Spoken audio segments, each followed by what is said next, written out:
công xóm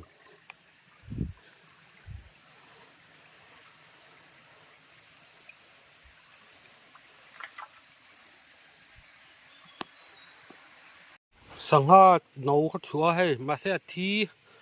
cái công ở khan lẽ mình đây số đó là mà nghe thi sao bóc hay thi đậu nữa là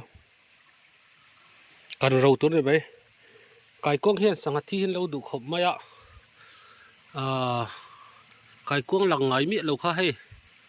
ở đó lằng đậu chuồm chuồm mày ạ sang ngày mình sẽ thiên sang ngày thi về lằng sẽ ta hay lại bôi phê chứ hay sai công in ở đó ấy ha là nè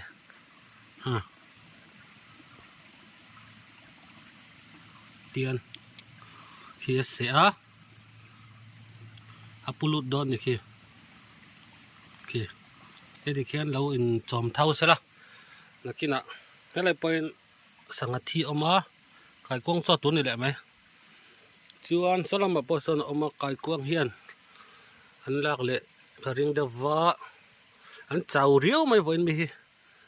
chú anh đầu thiếu chút trái quang lại chặt ai cho tuấn này mấy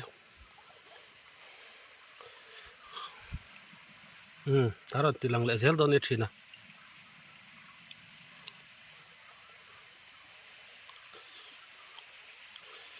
thế là hi cái đó thằng anh lát chào ria lùi nào là mà hi những cái chúa lùi nào là mấy tuổi vượt thằng đều vợ mà sẽ thế là sao chúng lắm mà bố nó khăm lo ông đâu hiện mà sẽ đan thằng mấy tuổi ngay là trên cầu sa đi là rắm nó lâu đi là hẳn nhưng đầu sẽ lên thảo lệ mấy tuổi ngay à chúa thì ai bỏ hiền in